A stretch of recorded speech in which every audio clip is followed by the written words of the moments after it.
By now you have heard about the successful U.S. launch of a missile defense test. In other words, shooting down one of our own test missiles to see if we could do it. We did, and apparently easily.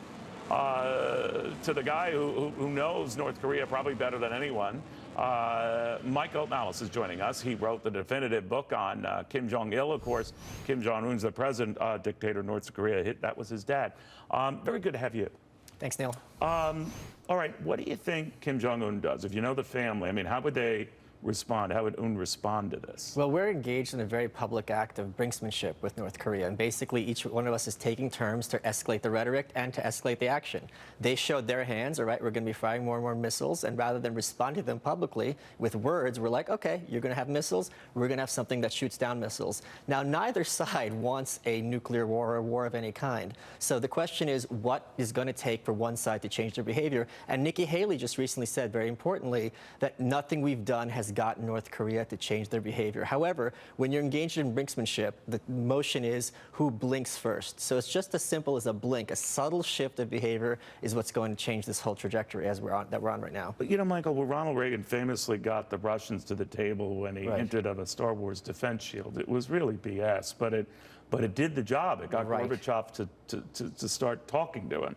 I'm wondering, though, whether this has the same effect in North Korea, because they don't all have their marbles there, it would seem, and they seem to be death-defying in their approach to stuff. But to your point, they have to know that they go too far, they only punish themselves. Or do they not think that we're going to act on shooting down the next missile that goes up or the missile after that? Well, they do have hold their marbles, because the point is they're around and Gorbachev's Soviet Union is gone. So they've outlasted everybody. That's a very good point. Right. That's a very good point. One of the great moves you want to do in brinksmanship, if you're driving your cars at each other, is be like, I'm crazy, I'm going to hit you. And that's when you have to pull aside. But what do they do, though, if we shoot down one of their missiles this way? Well, this way, I don't think it's going to be much of a kind of a war-like escalation, because they're not suffering any property damage. We're not invading their sovereign territory. In fact, for them, when they're attacked every single year by the UN for human rights violations, their answer is, our definition of human rights is national sovereignty, so when you criticize our country, you're violating our human rights. So they're not even engaged in honest discourse. However, it's China that's going to be the linchpin in this, because China doesn't want to have any kind of... But maybe China can't control them. Well, China and North Korea have had it's not as been a smoother relationship as people think. In the 70s, when North Korea put up a 6-story statue of the great leader Kim Il-sung in the capital city, Pyongyang, and plated in gold, the Chinese said that's not what communism is, so they changed it to bronze. But less humorously, more recently, for years, North Korea and South Korea weren't allowed in the UN, because North Korea's claim is that this is one country and the South is a region under U.S. occupation. And China was the one holding it out. And finally, in 1991, both the Koreas were entered into the UN. So China has shown a willingness to turn their back on North Korea. They certainly are not in the international scene comfortable with a nuclear acting North Korea, and they're certainly not comfortable with the concentration camps and all those other things, but they don't want a U.S. ally right on their border. Understood, Michael, but how would China respond if we even gave the Chinese a heads up? The next time they launch one of these things, they're usually on Sundays. Right. We're going to shoot it down. And it might be over water, might not be over land. I guess it's a big bugaboo if it's over land, Correct. especially their land. Correct. But if over international waters, they would shoot it down.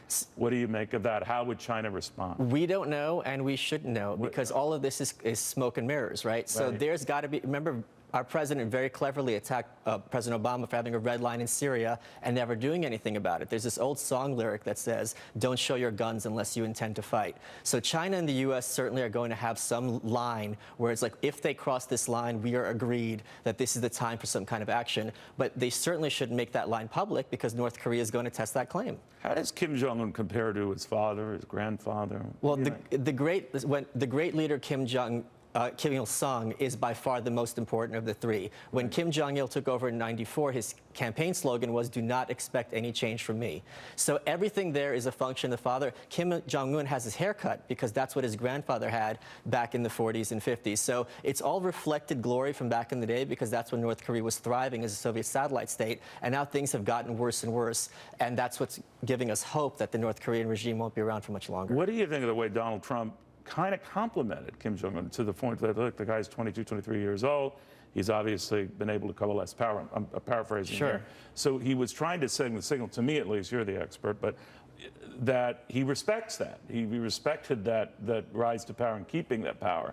but he would more or less sent a signal, do the right thing here. Do you think it registered? I think the signal was more like, let's sit down and talk, and I won't be, waving my fist at you, because they're giving them the carrot, but they're also giving them the stick. You have members of the administration saying the time for talking is over, we're going to take action, but then him making these cues that, hey, if we sat down and talked, it would be a friendly-ish conversation, and there wouldn't be anything to fear. All right, other presidents have tried to fail to extract concessions from the North Koreans, Republican and Democrat. Correct. Will this be any different?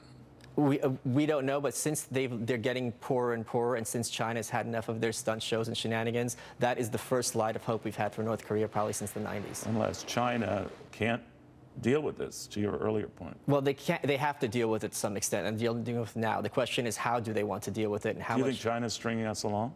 No, I think North Korea is stringing China along. Oh, interesting. And North Korea is defying them, and China's putting pressure on them. At a certain point, there's only so much you can do. All right. Michael Malice, he's a definitive, I wouldn't say he's like the definitive of all people crazy. But when it comes to the guy who created the guy who's running the country right now, there's no one better. Michael, thank you very, very much. That's a compliment, by the way. Thank you. I took it as such. There you go. By the way, Jeff